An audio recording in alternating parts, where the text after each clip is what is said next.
Ano ba talaga nangyari, Kuya? What were you fighting about with Lucille? Di ba, boss mo siya? Chloe, kasi hindi ko lang basta boss si Lucille.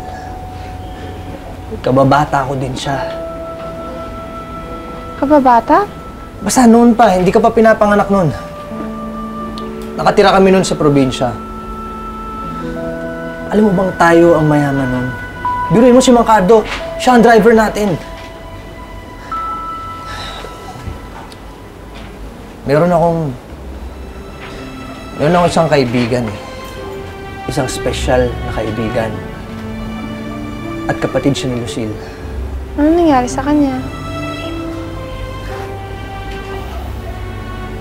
Wala na siya. Namatay siya sa isang aksidente.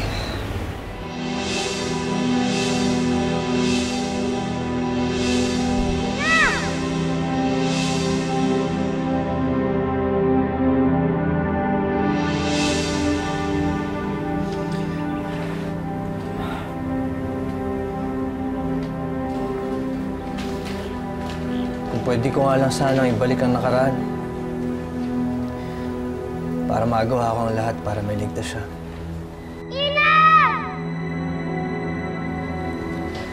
Dahil hindi ko hayaang mawala si Ina.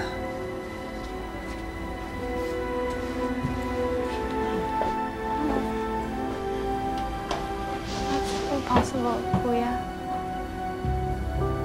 Hindi mo na may babalik ang best friend mo. Alam ko.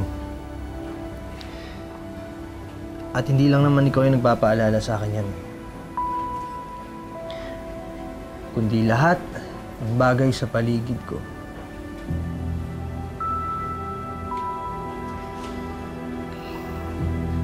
Kaya ka malungkot because of the memories of your special friend. Kaya nga sila memories, Kuya. Kasi they're part of your past. If you continue to remember, ganyan ka lang palagi, malungkot. If I were you, Kuya, kakalimutan ko lahat that burdens me.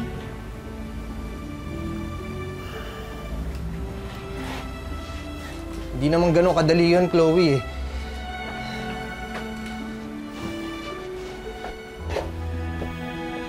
Believe me, Kuya. I know. But it's the only way you can move on.